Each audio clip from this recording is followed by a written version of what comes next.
Hi everyone. Look, last week I provided the Branch Executive Committee with an update on our strategic plan, and below is a summary for information sharing across your formation, given that the first year of our plan finished on the 31st of March 2024. We've had some very strong success stories over the year, whilst we've also got some areas where we can focus and improve on. So look, some of our successes include that we have completed and delivered 8 sessions of 60 minutes of over 2023.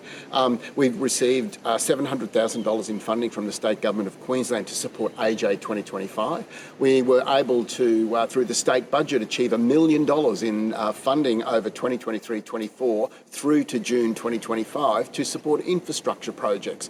We've put our incident reporting forms online and made them available. We saw an uplift in our annual Adult Recognition Awards of 10% to 131 people being nominated, which is fantastic. There's been recognition across Queensland of our volunteers and the work they do in their local communities through Australia Day and Local Community Awards. We saw an uplift in the number of vet qualifications that we were able to deliver to our members to 109 this year, which is great. We've appointed the Branch Commissioner for Child Safety. We've launched Space to Co, which is an online platform to make our scout dens available to other community organisations. We've got 113 formations that have indicated they now have a strategic plan in place, and our document hierarchy continues to be delivered with policies being approved through the Branch Executive Committee. So, and there's lots of other success stories as well. The opportunities to improve for us include our membership. So membership, as I said, was 8,314 as at the end of the year, and that's a reduction of 6% and is not near where we need to be as 1% of the youth population in Queensland. We saw turnover very, very high with 3,658 people joining Scouting, young people, and 4,113 resigning, and that's probably the first time we've seen that in probably over 10 years, if not longer. We're still seeking to understand how we can make a contribution towards the reduction of water and energy and waste in our emissions, and we want to try and deliver a stronger focus through our youth program on SDGs. So look, there's some opportunities for us to improve. And further, it's worth noting that there's also been a considerable number of events held over this year, last year, and also the programs that are delivered by you to our young people across our branch every week. So there's a link here to the strategic plan that gives you a bit of an update of where we're at. And just can I personally say a huge thank you to all of our adult leaders, our supporters, for the contribution that you have made over this last year. So bravo for a job well done. Please remember my call from last week about reviewing your unit code.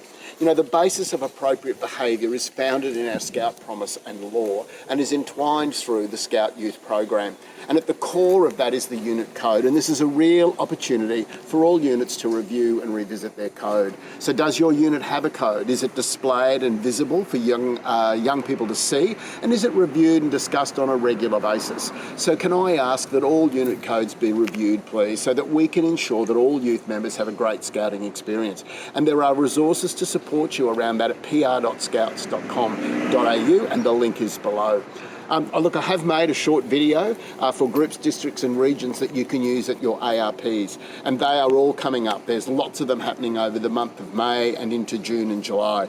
So this is simply to provide some context about our strategic plan going forward, because regrettably I just cannot simply get to every ARP. I am trying to get someone to represent me, a member of my team, but if not, the video is one way that you can stay in touch, and the link to that is in the newsletter here.